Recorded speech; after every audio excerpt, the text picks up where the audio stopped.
You've probably heard the myth that we only use 10% of our brains. It's a fascinating idea, right?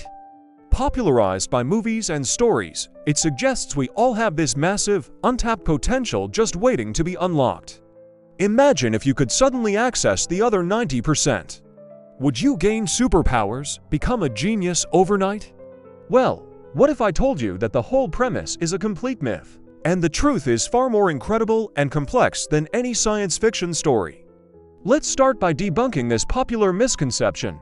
Where did it even come from? Some trace it back to early neuroscientists who, when observing brain tissue, noted large areas of silent cortex that didn't seem to respond to stimuli. Others credit self-help gurus who wanted to sell the idea of untapped human potential. But modern neuroscience, with tools like fMRI and PET scans, paints a very different picture. These scans show that even during simple tasks, like talking or walking, large areas of our brain are active.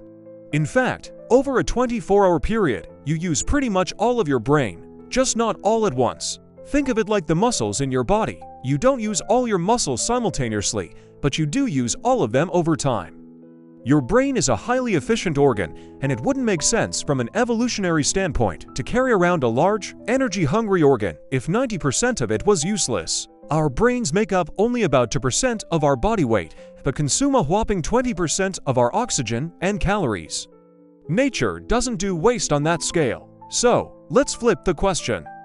What if you did use 100% of your brain, all at once? The image of becoming a super intelligent being who can control reality is thrilling, but the reality would likely be much less glamorous and far more dangerous. Instead of enlightenment, you'd experience a massive, uncontrollable seizure. Your brain's different regions have specialized jobs. Some process sight, others sound, some control movement, and others are for reasoning. Firing all of them at the same time would be like turning on every appliance in your house simultaneously, plus your car, your neighbor's car, and the entire city's power grid. It's not an upgrade, it's a catastrophic system overload. The neurons would be firing chaotically, leading to a state of total sensory and cognitive chaos. You wouldn't be thinking faster, you wouldn't be thinking at all. You'd be completely overwhelmed, a prisoner in your own mind as it tears itself apart with electrical activity. So if we're already using our whole brain, just not all at once, what does that mean for unlocking our potential? The real magic isn't in activating more brain mass, but in how we use the brain we have. This is where neuroplasticity comes in. Neuroplasticity is the brain's incredible ability to reorganize itself by forming new neural connections throughout life. Every time you learn a new skill, practice an instrument, or even just think a new thought, you are physically rewiring your brain. You are building stronger, more efficient pathways. Think of it like a city. You don't need to build a whole new city to improve it. You can build new roads, optimize traffic flow, and create more efficient public transport. That's what learning does. It strengthens the connections between neurons, making information travel faster and more effectively. This is the true path to enhancing our cognitive abilities. It's not about a mythical 100% switch.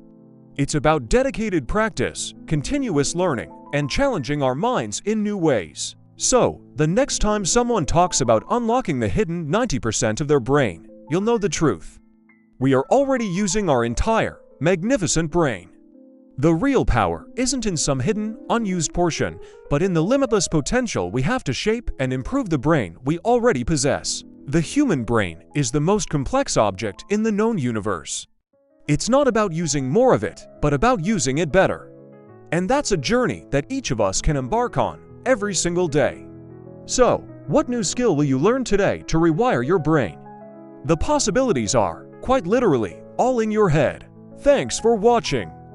If you enjoyed this journey into the mind, don't forget to like, subscribe, and hit that notification bell so you never miss an exploration into the wonders of science. See you next time.